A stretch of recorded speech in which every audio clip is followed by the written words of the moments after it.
자, 이번 시간에는 수용 방식에 따른 도시 개발 사업 관련 쟁점 보도록 합니다. 그래서 자, 먼저 이 수용 방식에 따른 도시 개발 사업에서 몇 가지 앞에서 논의했던 쟁점이 있었죠. 전체 그림 자꾸 잡아내 주시죠.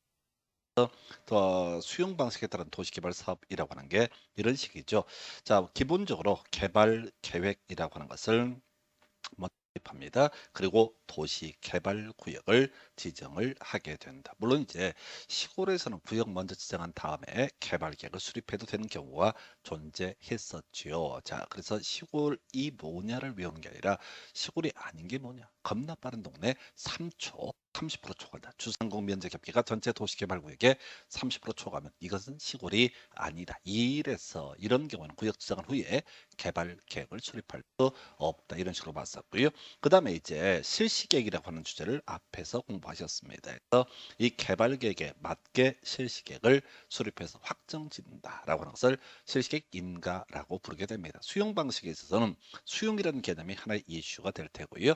이 수용을 하기 위한 전 단계라서 돈 끌어들이는 방법이 몇 개가 있습니다. 그게 이제 도시개발 채권이라는 개념이 하나의 이슈가 될 테고, 그 다음에 세월이 다 흘러서 자 이렇게 가죠. 자, 준공검사 하고 나서 공사 끝났습니다 라고 하는 것을 공사 완료 공고라고 이렇게 부르게 됩니다. 그래서 이런 과정을 통해서 바로 도시개발 사업이 이루어집니다. 그래서 다시 구역 지정하고요, 실시계획 작성하고요, 인가 떨어지겠죠. 그러면 수용하고 나서 마지막 단계가 뭐라고요? 공사 완료 공고. 수용 방식에서는 뭘 한다고요? 공사 완료 공고라는 것을 하게 됩니다. 이에 비해서 나중에 환지 방식일 때는 환지 처분 공고라는 개념이 나와요. 자, 그러면 이제 어떤 경우에 수용 방식을 채택하게 될 것이냐라고 했을 때 우리가 앞에서 공부할 때 수용 방식은 계획적 들어가면 어떻다? 설명을 드렸습니다. 대지 지가 뜨게 되면 환지 방식이라고 논의한 바가 있어서, 그래서 기 개발 계획에서 if 수용 방식으로 가게 할 수 있다. 어떤 경우 계획적인 개발 등을 도모할 때 수용 방식을 채택을 하게 된다. 한편 수용 방식으로 하기로 결정을 했으면 이 개발 계획에다가 수용의 대상이 되는 토지 등의 세부 목록이라고 하는 것을 줄여서 세목에 있었죠. 해서 수용의 대상이 되는 토지 등의 세목이라는 것을 개발 계획에 포함을 시키도록 한다. 다만 이 수용의 대상이 되는 토지 등의 세부 목록이라는 것은 도시개발구역 지정한 후에 차근차근 포함시킬 수 있다. 이렇게 논의를 잡아내게 됩니다. 그래서 이렇게 이제 그림을 잡았던 바가 있었고요. 자, 그리고 나서 수용 방식에서 시행자가 하나의 쟁점이 됐었죠. 해서 공공시행자라는 개념과 민간시행자라는 개념이 있는데, 공공시행자에서 국가지자체 있었죠. 국가지자체. 자, 바로 국토부장관이나 시도지사가 시행자가 되면 국가지자체가 시행자다라고 이렇게 논의를 할 수가 있겠고요. 각종 공사로 됐든 끝났던 것이 공공기관이라고 하는 거, 정부 출연기관은 뭐 그다지 쟁점이 아니고요. 그 다음에 지방공사까지 이렇게 이만큼을 우리가 믿을 수 있는 사람들 공공시행자라고 이렇게 부르게 됩니다. 이에 비해서 민간시행자 경우 수가 몇 개가 있는데 토지 소유자라고 주된 이슈가 되게 됩니다. 참고할적으로 이 토지 소유자가 수용 방식에 있어서 시행자가 되는 건 별개 문제로, 조합이라고 하는 것은 환지 방식일 때만 시행자가 되게 된다. 이렇게 논의를 삼습니다. 그래서 결과적으로 공공시행자라고 하는 녀석은 믿을 수 있는 사람, 나중에 이렇게 정리합니다. 민간시행자, 보통 이제 시험 지문 구성할 때 토지 소유자를 예시를 하게 됩니다.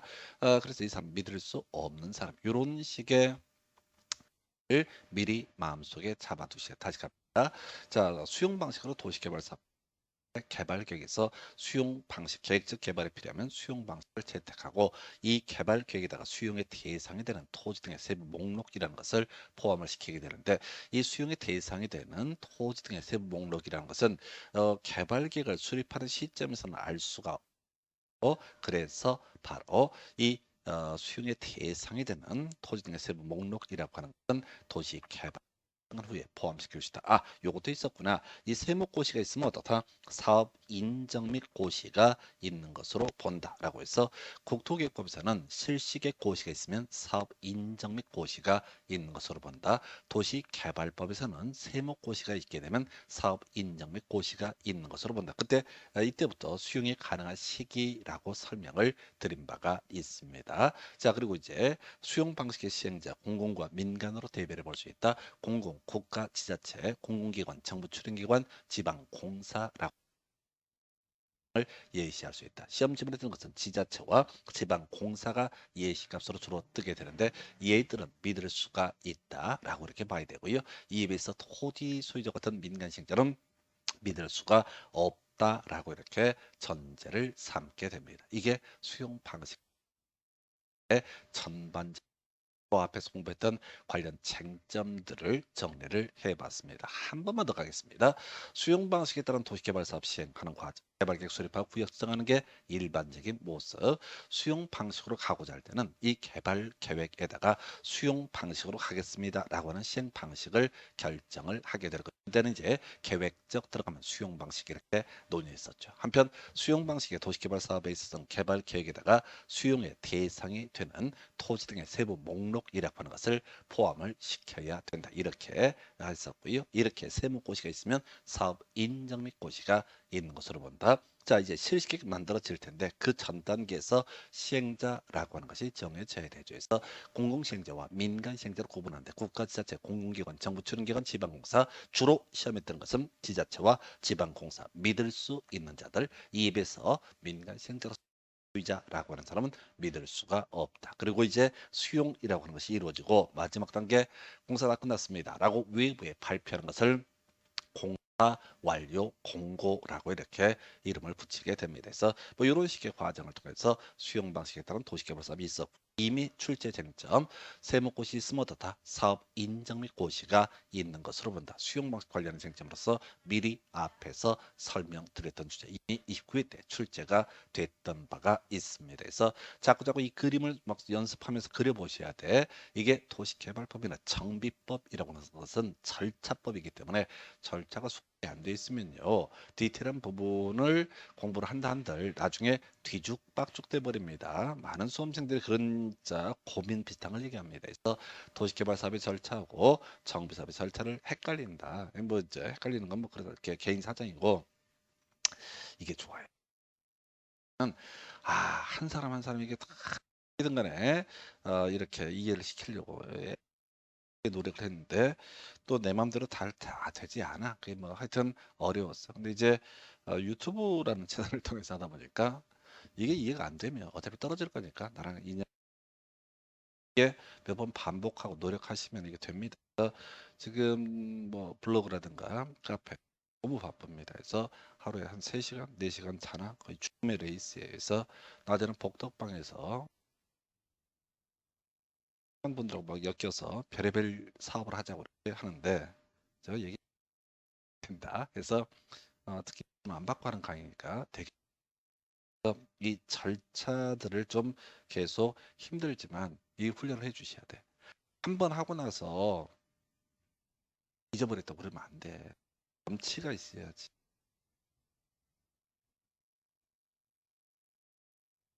자, 하여튼 이렇게 수용 방식에 따른 도시개발사업 과정 보셨고 이제 관련 쟁점들 이제 구체적으로 검토를 해드리도록 하겠습니다. 그래서 제일 먼저 자, 수용 방식에 따라서 도시개발 사업을 한다는 얘기는 자 사업 시행자가 보상금 주고 땅을 돈이 필요하잖아. 그래서 우리 시험의 주요 이슈가 자 수용에 따른 도시개발 사업 또는 이제 법조문에서는 도로학교 공원을 만드는 도시고운계획시설 사업이라고 하는 거 위에서 필요한 재원을 확보하는 거 도시개발 채권이라는 것을 발행을 하게 됩니다. 자, 이 도시개발 채권의 개념은 그런 식이야. 뭔가 좀 좋은 일이 생긴 사람들 자 자세하게 어차피 보실 것도 아니고 봐봤자 못 외웁니다. 그래서 하여튼 좋은 일이 생긴 사람들 축하해. 자, 그 기쁨을 우리 좀 같이 나누자. 자, 우리 채권 좀 강제로 사다오라고 지자체가 사실 강매하는 개념을 가리켜서 우리는 뭐라고 한다? 도시개발 채권이라고 부르게 됩니다. 자, 우리 앞에 공부하셨던 것 중에서 그런 거 있었죠. 도시군계획시설 사업과 관련해서 도로학교 공원을 만드는 사업이었었죠. 이 사업에 있어서 지금 이제 10년 경과 사업 미시행, 지목태, 실시계획 인가 등이 이루어지지 않게 되면 도시군 계획 시설 채권이라는 것을 지자체가 보상 대금 대신에 지불할 수 있다. 이런 식으로 설명을 드린 바가 있습니다. 그래서 자, 그건 이제 도시군 계획 시설 사업에 관련한 부분이니까 채권 이름이 도시군 계획 시설 채권이고 도시개발 채권은 도시개발 사업에 필요한 재원을 확보하기 위해서 지자체가 좋은 일이 생긴 사람한테 강매하는 거 종이 쪼가리 주고 나중에 돈으로 돌려주겠다라고 하는 것을 도시개발 채권이라고 부르게 됩니다. 그래서 자, 요건 이제 크게 두 가지죠. 발행과 그 다음에 상환이라고 하는 거, 강매하는 거 이걸 우리가 뭐라고 한다? 발행이라고 부르게 됩니다. 그리고 나서 자, 돈 빌렸으면 나중에 사업 끝나고 돌려줘야 되잖아. 이걸 상환이라고 부르게 됩니다. 그래서 발행과 상환이라고 하는 것이 주요 이슈가 되게 되는 키워드가 뭐라고요? 발행과 상환이다. 발행이라고 해서 첫 번째 시도지사 도시개발 채권을 발행을 하고 싶을 때 행안부 장관의 승인을 받아야 한다라고 되어 있습니다. 그래서 앞에서 우리가 도시개발 사업이 드는 비용 분담에 관련해서 뭐 어쩌고저쩌고 복잡한 다툼이 있게 되면 행안부 장관이 결정한 바에 따른다라고 이렇게 설명을 드렸습니다. 그래서 지자체 장관의 어떤 다툼에 대해서는 기재부 장관 아닙니다. 행안부 장관이 결정을 하게 됩니다. 자, 지자체가 돈을 빌리게 됩니다. 그러면 지자체가 부도가 날 수가 있어요. 그래서 바로 행안부, 행정안전부 장관이 이것을 통제하게 됩니다. 자, 여러분들이 이제 이 공법 공부하다 보면 별의별 얘기를 다 하게 되는데, 요 근래 이슈가 됐던 것 중에 요 근래는 아닌가 모르겠다. 제가 시간 가는지를 몰라요. 어떻게 가는지. 눈 뜨면 일하고, 밤에도 일하고, 새벽에 잠시 눈 좀 붙였다가 또 일어나서 일하고 뭐 그래서 감각이 좀 이상해. 맛이 갔어 완전히. 원래도 맛이 갔었어요. 원래 태어날 때부터 좀 문제가 있었어요. 얘가 갖다 치고 일본에서 지자체가 재정 자립도가 문제가 돼갖고 부도가 났던 사안이 있습니다. 이게 도시개발 채권 같은 걸 발행을 해놓았어. 지자체 지방채로 부릅니다. 그러놓고 나서 세금이 안 들어오고 인구가 급감하고 등등등 하다 보니까 돈을 못 갚아. 그럼 모라토리엄, 부도선언을 해버리는 거죠. 배제시효라고 하는 거. 그래서 그런 문제를 막기 위해서 시도지사가 채권 발행하고 싶을 때는 지 멋대로 발행했다가 나중에 큰 사고 나니까 이것을 통제하는 기구인 행안부 장관의 승인을 받아야 된다. 한편 이런 채권을 발행함에 있어서 이율이라고 하는 것은 행안부 장관의 승인을 받아야 된다. 그래서 결과적으로 도시개발 채권의 발행 등에 있어서는 자, 뭐가 필요하다? 승인을 받아야 한다. 외울 게 뭐라고요? 승인을 받아야 한다. 외울 게 뭐라고요? 승인을 받아야 한다. 누구의? 행안부 장관. 출제 포인트는 행안부 장관이라고 하는 것을 기재부 장관 이런 식으로 말장난을 하게 됩니다. 그래서 이게 도시개발 채권의 발행입니다. 그래서 지자체에서 도시개발 사업에 필요한 돈 등을 땡겨내기 위해서 행안부 장관의 승인을 받아서 채권을 발행을 하게 됩니다. 그럼 이제 뭘 해야 돼? 돈 빌렸으면 갚아야 되지. 이걸 우리가 상환이라고 부르게 됩니다. 자, 상환에서 상환 기간 보시게 되면 이렇게 되어 있습니다. 도시개발 채권의 상환은 5년부터 10년까지 범주에서 조례로 정한다라고 해서 27회 때 5년부터 10년이라고 하는 것을 출제 쟁점 28회 29 연속 요걸 갖고 말장난을 해왔었죠. 그래서 27회 때는 2년부터 10년 이렇게 해서 틀리게 해서 틀린 것을 고르시오. 이런 것을 답을 뽑았어요. 그래서 하여튼 지자체 돈을 행안부 장관 승인을 받아서 채권을 발행을 하게 되면 5년부터 10년의 범주 내에서 조례가 정하는 기간 안에 상환을 해야 된다. 이게 두 번째 포인트. 상환 관련해서 또 하나의 쟁점. 자, 겁나깁니다. 외울 것은 중도 상환을 신청할 수 있다. 내용 보지 마세요. 내용 봐봤자 몰라. 중도 상환을 신청할 수 있다라고. 중도 상환을 신청할 수 있다. 가십시다. 뭔가 좋은 일이 생겼어. 그러면 지자체, 아까 시도지사라고 그랬죠. 야, 돈 좀 꿔줘 라고 해서 그냥 돈을 꾸지 강제로 뺏지는 않고요. 자, 도시개발 채권이라는 종이 쪼가리를 하나 주게 됩니다. 그리고 이 사람은 채권을 강제로 매입해서 대금을 지급을 해야 됩니다. 자, 그런데 상환기간 뭐라고 써? 5년부터 10년이라고 돼 있었죠. 5년부터 10년 사이에서 조례가 정하는 기간 안에 얘가 상환을 해야 된다고. 정상적인 상환은 이렇게 이루어지는 거예요. 그런데 얘가 좋은 일이 안 생겼어. 잘 모르고 채권을 매입했어. 또는 원래 사야 될 양보다 더 많이 매입을 했어. 그러면 어떻다? 중도 상환을 신청할 수 있다. 저기요, 그래서 잘못됐는데 중도상환을 신청할 수 있다. 이걸 달리 해석하면 지자체 장의 입장에서는 도시개발 채권을 발행한 시도지사 입장에서는 어떻다? 중도 상환할 수 있다고 하는 거. 이걸 쓸데없이요. 도시개발 채권의 매입 의무자가 아닌 자가 착오로 도시개발 채권을 매입한 경우 도시개발 채권의 매입 의무자가 매입해야 될 금액을 초과해서 채권을 매입한 경우 일단 쓸데없는 걸 보면 안 돼. 중도 상환을 신청할 수 있다고 하는 거. 실전들 문제 구성할 때요. 여기 없는 말을 갖고 소설을 쓰지 않아. 왜? 귀찮으니까. 중도 상환을 신청할 수 있다라고 하는 거 이렇게 보셨고요. 그 다음에 이제 숨을 쉬어. 돈 꽂아놓고 돈 꽂았어. 그러면 5년 내지 10년. 만약에 그 지자체에서 조례로 8년을 했다고 하십시다. 또는 5년을 했다 하십시다. 또는 10년을 했다 하십시다. 그럼 돈 달라고 얘기를 해야 돼. 얘가. 돈 꽂은 애가. 채권을 매입한 자가. 근데 아무 얘기를 안 해. 상환기간 지났는데. 원금 5년, 이자 2년 지나게 되면 어떻다? 이 채권은 소멸하게 됩니다. 자기 권리 주장해야 됩니다. 권리를 주장하지 않고 그냥 채권만 매입하고 있으면 나중에 나가리 되는 수가 있습니다. 그래서 원금 5년, 이자 2년. 그래서 얘도 자주 나와요. 그래서 요렇게 요 정도가 도시개발 채권이라는 개념이 되게 됩니다. 논리구조는 이런 식이야. 도시개발 채권을 발행해서 매입 의무자한테 강제로 강매를 해가지고 그 돈을 가지고 도시개발 사업 한 다음에 돈 다시 돌아오겠지? 그러면 이때 어떻다? 상환할 것이다. 근데 중도에 상환 신청할 수 있었고요. 그 외에 이 사람이 안 찾아가게 되면 어떻다? 원금 5년, 이자 2년 기간 지나게 되면 시효 완성으로 이것은 나가리가 되게 된다. 이 정도까지 이게 도시개발채권 2년 내지 3년에 한 문제씩 구성하는 파트가 되겠습니다. 그래서 이 정도까지 자 설명을 드렸고요. 이게 앞에서 세목고시 있으면 사업 인정 및 고시가 있는 것으로 본다라는 쟁점 이미 공부하셨고 두 번째 포인트가 도시개발 채권이라는 개념이 되겠습니다. 세 번째 포인트요. 자 이제 믿을 수 있는 자와 믿을 수 없는 자 얘기를 다시 들어가게 될 겁니다. 자 우리가 공공시행자라고 해서 자 국가, 지자체, 공공기관, 정부 출연기관, 지방공사 이런 아이들은 믿을 수가 있다. 그러나 토지 소유자 같은 사람은 믿을 수가 없다라고 설명을 드린 바가 있습니다. 자 그래서 나오게 되는 얘기. 자 이제 검토해 보겠습니다. 수용등 관련해서요. 자 첫 번째 이슈 공공시행자. 그럼 이제 뭐가 나와야 돼? 민간 시행자로서 예시값 토지 소유자. 그래서 이 공공시행자는 우리 교재 정리하고 있다시피 지금까지 20년 동안 지자체 지방공사만 툭툭 던져놓게 됩니다. 지자체 지방공사만 튀어. 그래서 그것만 준비하면 돼. 자 먼저 공공시행자라고 하는 거. 지자체 지방공사 등의 시행자는 동의 없이도 토지 등을 수용할 수 있다라고. 그럼 이제 바로 비교해서요. 토지 소유자인 시행자라고 하는 사람 이걸 외우려고 하는데 동의를 얻어야 된다라고 되어 있죠. 그래서 못 외우십니다. 그래서 자 그러면 시험에 어떻게 나올까요?를 생각을 해봐야 돼. 개인적으로 이제 모질이라고 하는 부르는 사람들이 있어요.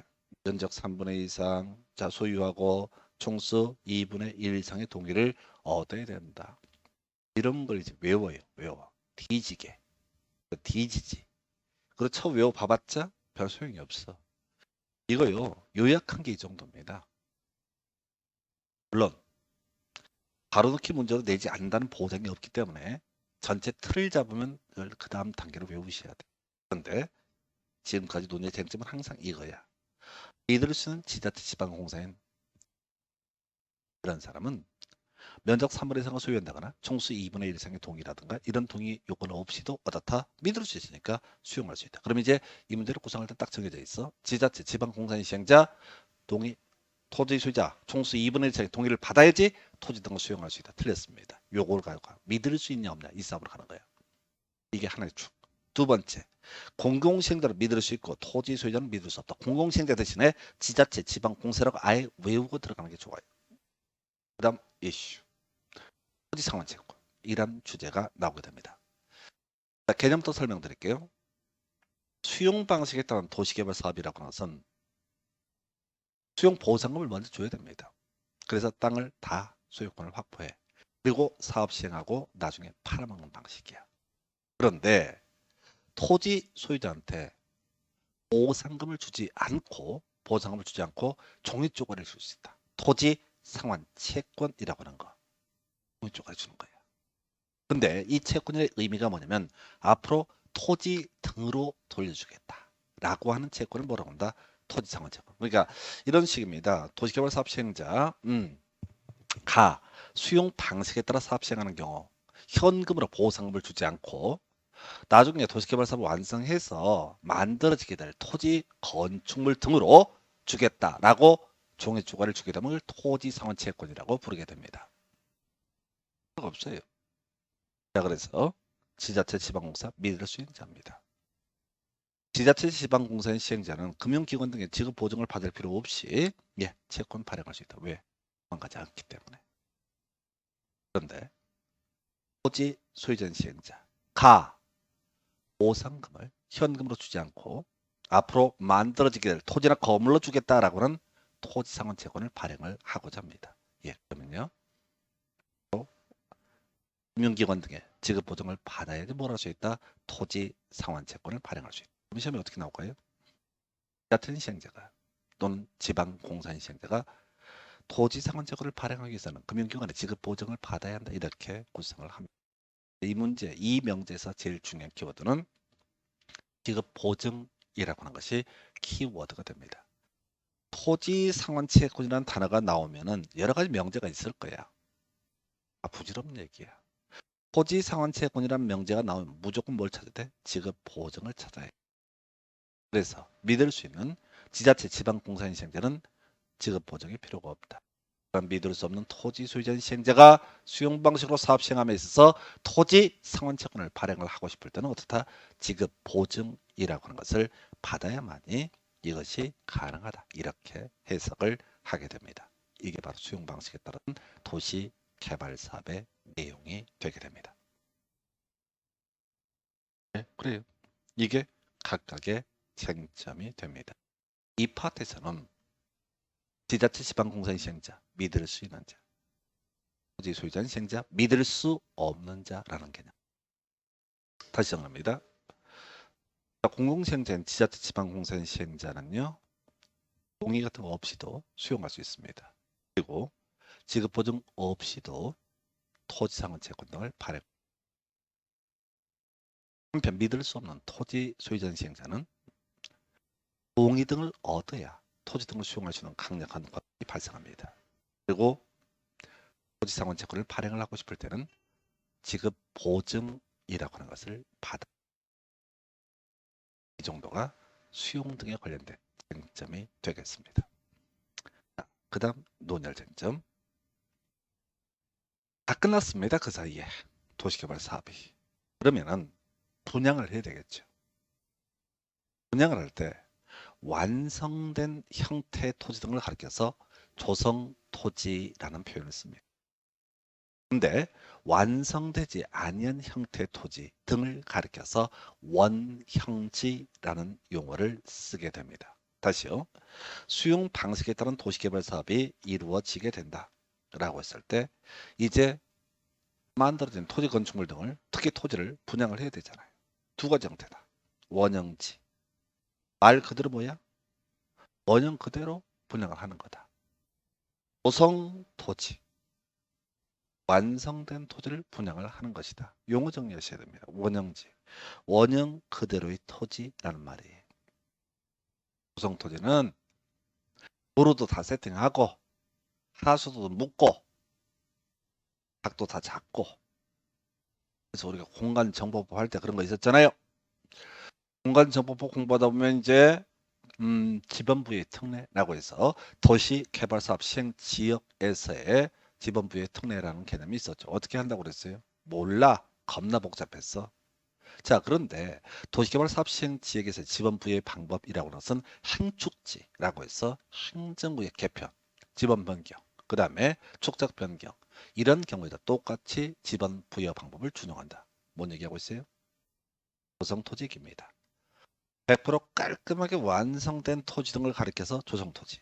그런데 원형 그대로 제대로 개발을 안 한 상태에서 큰 도로 몇 개 뽑아놓고 땅을 팔아먹을 수 있다. 이걸 원형지.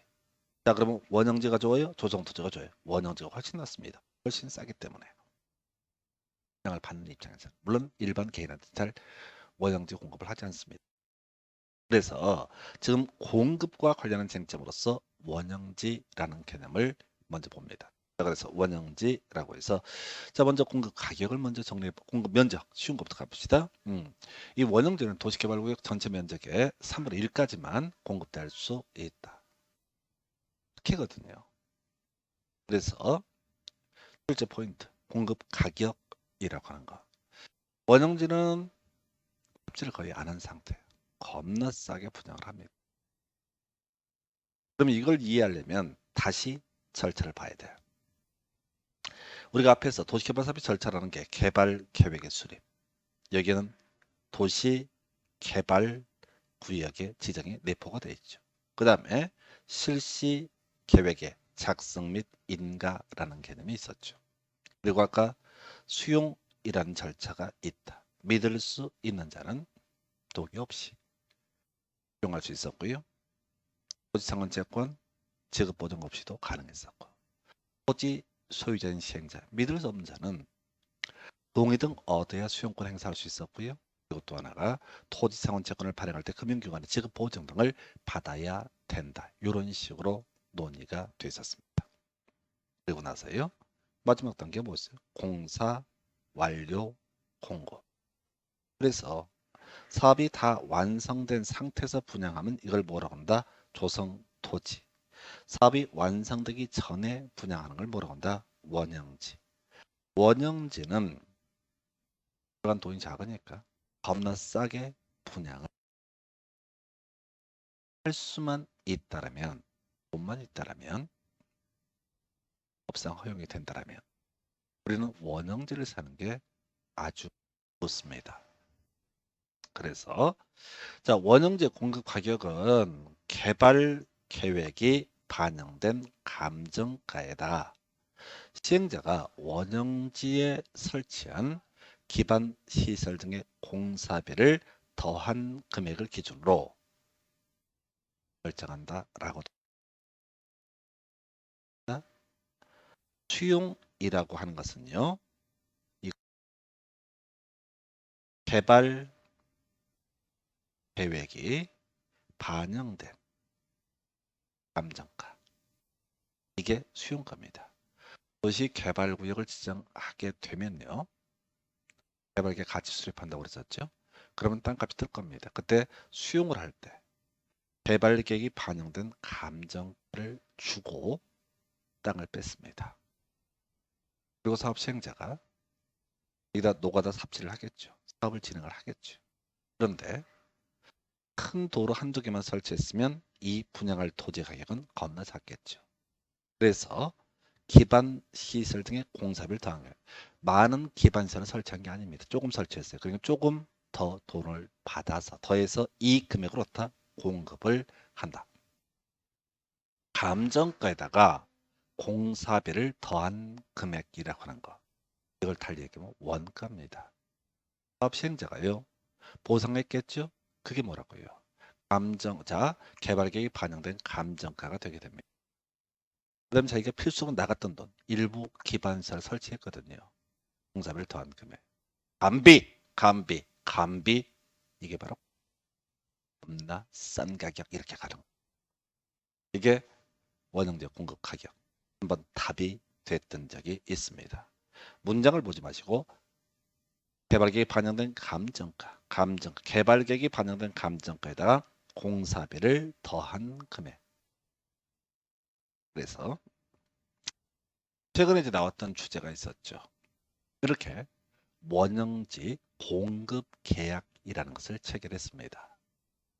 그럼 이 원형지는요, 주로 그 공급 대상이 국가나 지자체라든가 학교, 공장, 그래서 사회적으로 필요한데 이런데 원형지를 많이 공급을 합니다. 일반 개인한테는 사실 원형지 공급 안 됩니다. 그래서 계약 해지 사유 작년에 나왔던 거죠. 원형지 개발자 이 아이가 원형지를 감비 등으로 겁나 싸게 분양을 받았습니다. 그러면 원형지 공급할 때 언제 공사를 착수한다 이런 식으로 얘기를 했을 거예요. 네, 착수를 안 하는 보호할 가치가 없잖아. 그래서 원형지 공급 계약을 해제했습니다. 해버리다. 할 수 있다. 원형지 개발자 공사 착수 공사까지 했어. 근데 지연을 하고 있다. 삽 딱 들고 사진 찍고 V 우리 착수했으니까 계약 해지하지 마 이런 식으로 해서 시간 끌면서 나중에 땅 팔아먹으려고 한다. 안 된다. 지연하는 경우 다 해제할 수 있다. 한편 사업의 착수 지연은 아니지만은 시행자의 동의 없이 제3자에게 매각을 해버렸다 라고 한다면 어떻다? 이런 경우 원형지 공급계약 해제할 수 있다.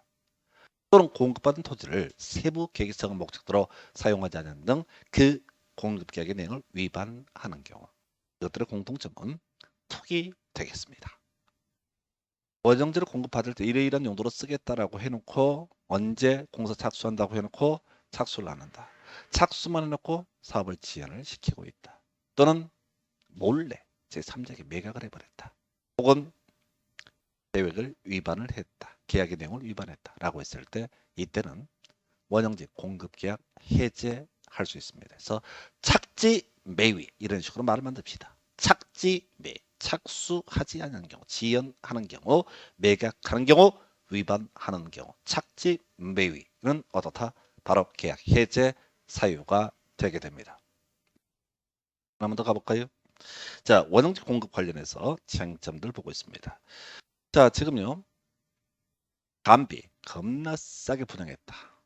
두 번째, 착지 매입 투기 목적이면 계약 해지하고 다시 땅을 찾아온다. 그 다음 이슈 중요 쟁점입니다. 25일 때 답이 됐어요. 전매제 원형지는 감비라고 해서 겁나 싸게 분양을 받았던 사례입니다. 그렇다면 기본적으로 이것은 어떻다? 일정 기간 내는 매각할 수 없다라고 하는 게 원칙입니다. 아까 제3자에게 매각하면 어떻게 한다고 그랬어요? 공급계약을 해제할 수 있다. 이게 전제는 일정 기간 때는 이 기간 동안 어떻다? 매각할 수 없다라고 이렇게 전제를 삼습니다. 원칙이 오시면 안 돼. 물론 나중에 자 어렵게 구성할 때 공사 완료 공고일로부터 5년 또는 원형지 공급계약 체결일로부터 10년 중 먼저 끝나는 기간. 그러니까 이런 식으로 하는 거지. 수용 방식에 따른 도시개발 사업을 함에 있어서 아까 다시 순서 가볼까요? 개발 계획 수립하게 되겠죠. 이건 도시개발 구역이라고 하는 것을 포함을 하겠죠. 그 다음에 실시 계획이라고 하는 거. 고층 건설 계획을 작성을 하겠죠. 그리고 땅을 강제로 빼는 과정, 수용이라는 과정이 있겠죠. 노가다 삽질이 있을 겁니다. 그리고 이때 원형지라는 것을 공급하기로 계약을 체결하고 마지막에 이제 공사 완료 공고 뭐 이런 순서로 가게 될 겁니다. 그런데 자 계약 체결을 하고 나서 10년이라는 기간 어마무시한 기간입니다. 또는 자 공사 완료 공고일부터 5년 얘기는 뭐냐면 원형지 공급 받아서 이 둘 중의 기간 중에 먼저 끝나는 기간 이 지나기 전까지는 어떻다? 매각할 수 없다. 그러니까 투기 목적으로 써서는 안 된다 이런 취지입니다. 뭐 길게 설명드렸는데 자 다시 공사 완료 공고일 뒤쪽에 있죠. 이날로부터 5년 계약 체결일 앞쪽에 있죠. 이날로부터 10년 이 둘 중에 먼저 끝나는 기간 동안에는 매각을 할 수가 없다라고 되어 있어요. 그런데 우리 시험 문제에서는요. 바로 특례라고 하는 것이 출제쟁점. 그래서 특례를 보게 되면 이렇게 되어 있습니다. 국가지자체가 원형지를 공급받았을 때 원형지 개발자인 경우 이때는 이 전매 제한 기간이 지나지 않더라도 매각할 수 있다. 이주용 주택으로서 미리 지정권의 승인을 받은 경우 그리고 공문화 시설 등 대통령령으로 정하는 것으로서 미리 지정권의 승인을 받은 경우에서 요거 외우는 방법 승인이 있으면 어떻다? 매각할 수 있다. 그리고 지자체는 어떻다? 매각할 수 있다. 이렇게 가시면 됩니다. 국가는 너무 쉬워서 안 나와요. 이 2번, 3번 항목에 의미를 새기지 마시라고 외우셔야 돼. 매각할 수 있다라고 해서는 지승은 어떻다? 매각할 수 있다. 지자체 승인 받으면 어떻다? 매각할 수 있다. 그래서 여러분들이 시험 문제를 풀어갈 때 이렇게 하는 거야. 매각할 수 있다. 라는 명제가 있으면 지자체, 국가 안 나와 유치하니까 지자체 매각할 수 있다. 판매 제한 기간이라도 그 다음에 또 하나 뭐라고요? 승인. 지승이는 매각할 수 있다. 이렇게 원형지 정리해 보겠습니다. 원형지가 뭐냐라고 했을 때 겁나 싼 거. 감비, 개발계획이 반영된 감정가 플러스 공사비를 더한 금액. 두 번째 이슈.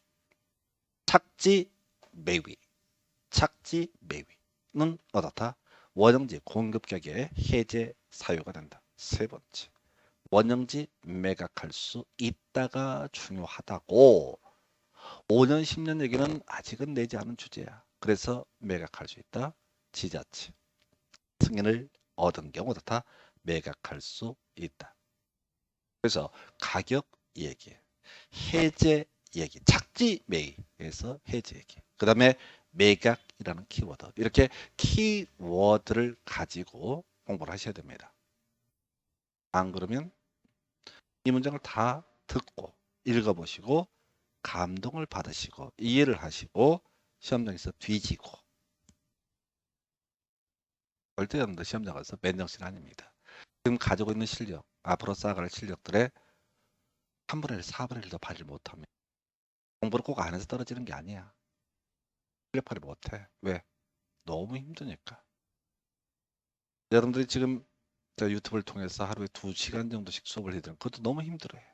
시험장 가시면 1교시가 100번, 거의 2시간이야. 2교시도 100번, 거의 2시간이야. 3교시가 50분인가? 하여튼 그걸 온 정신을 다 쏟아내서 해요. 이놈의 중개사 시험을 자주 수험생들이 재수 삼수를 하는 이유가 뭐냐면은 내용은 알아. 점수가. 제가 만든 시스템이라고 하는 게 점수가 나오는 시스템. 근데 백날 시스템을 만들어봤자 쓸 줄 모르면 뒤지는 거지. 그래서 아는 단어 매각할 수 있다. 지승 무슨 스님 이름 같다. 지승 매각할 수 있다. 지승 매각할 수 있다. 아, 이 양반 주지 스님인가 보다. 노기종의 자승 스님이라고 있었잖아. 이명박 정부 때 모르면 말고. 제가 모르는 게 거의 없어요.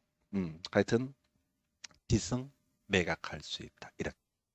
그래서 이 정도가 원형지에 관한 쟁점이고요. 남아있는 거 이제 완성된 토지 공급, 바로 조성 토지 공급에 관해서 살펴보도록 하겠습니다. 그래서 조성 토지 공급 등이라고 되어 있습니다. 그래서 자, 일단은 자, 조성, 우리가 아까 이제 적어 있었잖아요. 원형지는 감비, 개발계획이 반영된 감정가 플러스 공사비. 조성 토지는요, 받을 돈 다 받습니다. 그냥 감정가 이렇게 가시면 됩니다. 그래서 감정가. 도시개발 사업 다 끝난 다음에 도시개발 사업 시행자가 끝났습니다. 공사 완료 공고 딱 할 거란 말이에요. 그러면 이 토지에서 감정가, 감정평가자가 감정평가 법인 등이 평가를 합니다. 근데 이제 개념상 2개 이상의 감정평가 법인 등이 매개가 돼야 되고, 이들이 감정평가 금액의 산수를 평균치 받을 돈 다 받는다. 이게 감정가라고. 그래서 이게 착각하면 안 돼. 아까 원형제 할 때 개발계획이 반영된 감정가는 옛날 가격을 얘기하는 거야. 거기다 공사비를 더한 금액 이래 같은 거고, 얘는 감정가는 표현을 쓰고 있지만 다 사업이 끝난 다음에 지가가 겁나 많이 오른 상태에서의 그 감정가를 의미합니다. 그래서 이게 한번 나왔어. 이건 내기 좀 어려워. 어찌됐든 한번 나왔어. 그 당시에 감정가라는 얘기를 하는 게 아니라 감정가 평가 법인 등이 평가한 금액을 산술 평균한 금액 뭐 이걸 갖고 냈어요. 좀 좋은 문제 아니었어. 두 번째, 예외 봐야 되죠. 특례. 자, 원래 받을 돈 다 받는다는 개념을 감정가. 그런데 특례라고 해서 네, 외우시면 됩니다. 감정가 이하로 공급할 수 있다. 예, 고생하셨습니다. 끝났어요. 그래서 외울 게 뭐라고요? 감정가 이하로 공급할 수 있다라고 하는 거. 감정가 이하로 공급할 수 있다. 종류 외우려고 하지 마십시오. 저는 이제 23회 때면 벌써 8년 전인가 이 무료의 사회복지시설을 유료의 사회복지시설 이렇게 틀리게 나온 적이 있었는데, 그런 게 중요한 게 아니야. 기출이라고 하는 것을 모질이들이 분석을 하면 뒤집니다. 쓸데없는 것들을 막 내. 그런 문제들은 학원 강사가 들어가도 풀기 어려운 문제야. 말장난한 문제들. 여러분들은 그냥 큰 틀에 그림 잡아가지고 찍어내서 답 쉬운 것들을 맞추는 게 능력입니다. 그래서 학교, 폐기물처리시설부지, 공공청사, 임대주택부지, 시장, 자동차 정류장, 종합의료시설. 자동차 정류장은 고속터미널 이런 걸 얘기하는 겁니다. 종합병원, 병원 같은 걸 종합의료시설, 무료의 사회복지시설. 그러니까 이게 뭐야? 사회적으로 꼭 필요한 시설이 이런 거 할 때는 이런 거 만들겠다 하면 좀 싸게 공급할 수 있다. 감정가 이하로 공급할 수 있다. 여러분들이 암기하실 것은 감정가 이하로 공급할 수 있다라는 명제를 외우시면 됩니다. 자, 그다음에 이제 원칙은 감정가라고 그랬어. 시험용으로는 감정가 이하로 공급할 수 있다가 중요한데 원칙은 감정가로 공급한다. 그러면 이제 그 감정가를 가지고 예를 들어서 평당 500만 원이라고 감정가 나왔다 하십시다. 그러면 한 명이 사겠다고 그러면 간단하지. 근데 두 명, 세 명, 네 명이 여러 명이 사겠다라고 했을 때 이 문제를 어떻게 할 거냐, 어떻게 공급을 할 거냐라고 하는 원칙은 당연히 경쟁 입찰에 따른다. 원칙은 중요한 게 아니죠. 당연한 상식이지. 평당 500 하면 딱 한 명만 사겠다는 게 아니란 말이야. 두 명, 세 명, 네 명, 다섯 명이면 당연히 이 감정가를 베이스 기초로 해서 제일 높게 금액 쓴 놈한테 팔겠다. 시험은요, 예외가 특례가 중요합니다. 자, 그래서 이제 가볼까요? 자, 추첨의 방식으로 공급할 수 있다. 수의 계계 방식으로 공급할 수 있다. 이렇게 되어 있습니다. 다시 원래는 감정가를 기준으로 해서 어떻게 한다고요? 경쟁 입찰을 붙입니다. 그런데 감정가를 기준으로 해서 추첨의 방식으로 공급할 수 있다라고 되어 있습니다. 이게 뭐냐면 평당 500이다라고 이렇게 전제가 되게 되면은 이 금액은 다 정해져 있는 거야. 그리고 A, B, C, D, E 다섯 놈이 오게 되면 이들 중에서 금액을 높게 쓰는 놈이 아니라 바로 뺑뺑이 추첨 돌려서 추첨으로 그 공급받을 사람을 결정을 할 수 있다. 수의계획이란 건요, 특정한 사람을 뽑아서 예와 계약을 체결하는 겁니다. 그러다 치고 이제 여러분이 암기하실 것은 추첨을 외우셔야 돼. 택공이죠. 330 이하의 단독 주택 용지, 공공 택지, 332의 공장 용지라고 하는 것.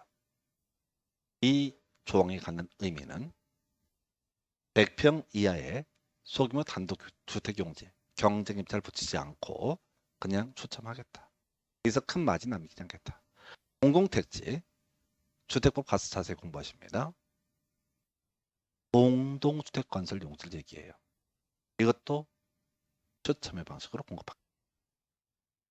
소규모의 공장 용지. 자, 그래서 이것들을 추첨의 방식으로 공급한다는 얘기는 그냥 감정가에 파는데 여러분이 줄 서도 추첨의 방식은, 자, 보십시오. 공급자 입장에서는 경쟁 입찰을 붙이는 게 더 유리합니다. 여러분이 줄 선다고 했을 때 가격을 올려받을 수 있으니까. 근데 택지나 공장 용지에 대해서 경쟁 입찰을 붙여버리게 되면요, 앞으로 주택 가격 급등합니다. 공장 못 들어섭니다. 그래서 주택 용지, 택지와 그 다음에 공장 용지는 일정 금액을 정해놓고 추첨의 방식으로 공급할 수 있다. 이렇게 갑니다. 그리고 괄호는 수의 계획의 방식으로 공급할 수 있다. 수의 계획의 방법으로 공급해야 된다가 아니야. 이게 법에 8개가 있어. 8개 외울 수 없어. 그러면 이렇게 갑시다. 추첨의 방식으로 공급할 수 있다. 택지와 공장 용지. 택공이는 어떻다? 추첨의 방식으로 공급할 수 있다. 그리고 법에서 잘 모르는데 8개의 경우는 어떻다? 수의 계약의 방식으로 공급할 수 있다. 이걸 틀리게 낼 때 제일 더러웠던 문제가 수의 계약의 방법으로 공급해야 된다는 틀렸어. 원칙은 뭐라고요? 경쟁 입찰. 자, 그러면 이제 택공이 추첨이면 나머지는 다 구체적인 뭐라고 나오면 다 그건 뭐라고요? 수의 계약. 경쟁 입찰은요, 원칙이기 때문에 시험지문에 경쟁 입찰이라는 표현, 어떤 앞에 뭐가 나와 있으면, 그러니까 이 경쟁 입찰의 의미는 택공이가 아니고 8개가 아니면 11개에 해당하지 않으면 이때는 경쟁 입찰의 방법에 붙인다 이런 얘기라고. 그래서 앞에 뭐라고 수식을 쓴다고. 그러면 이거는 무조건 뒤쪽이 뭐야? 추첨이거나 또는 수의 계약이 되는 거야. 그럼 두 개를 구분할 때 추첨만 외우는 거야. 택공이는 추첨의 방식으로 공급한다. 할 수 있다. 해야 된다 아니야. 할 수 있다. 나머지 모르면 어떻다? 수의계획의 방식으로 공급할 수 있다. 이렇게 공부하셨어요. 잘하셨어. 금방 될 것 같아. 근데 시험 볼 때 또 읽어 뒤죠. 무조건 뒤를 봐야 돼. 추첨의 방식으로 공급할 수 있다. 앞에는 뭐가 있어야 돼? 택공이. 수의계획의 방식으로 공급할 수 있다는 명제 앞에는 택공이를 제외한 뭔가가 들어가면 그건 다 어떻다? 수의계획의 방식으로 공급할 수 있다. 이렇게 갑니다. 여기까지 주된 이슈입니다. 그리고요. 원형지와 조성 토지의 공급을 묶어서 세트로 이건 원형지가 됐든 조성 토지가 됐든 간에 어설프게 완성이 된 상태에서 분양하면 원형지고 완벽하게 완성이 된 상태에서 분양하면 조성 토지입니다. 그런데 선수금, 가불이죠. 시행자는 조성 토지 등 그런 원형지 부분에 대해서 공급받거나 이용하려는 자로부터 미리 승인을 얻어서 대금의 전부 또는 일부를 미리 받을 수 있다. 이렇게 받는 돈을 선수금이라고 부르게 됩니다. 자, 그래서 전에 승인 없이 틀리게 나오는데 이런 것들은 중요 쟁점이 옳은 것을 고시할 때 말장난에서 틀리게 구성하는 그런 사례가 됩니다. 결국은 이제 원형지와 조성 토지 등이라는 개념을 기억해 주시고 여기까지가 수용 방식에 따른 도시개발 사업이고요. 잠시 기다렸다가 이제 환지 방식에 따른 도시개발 사업 설명드리겠습니다.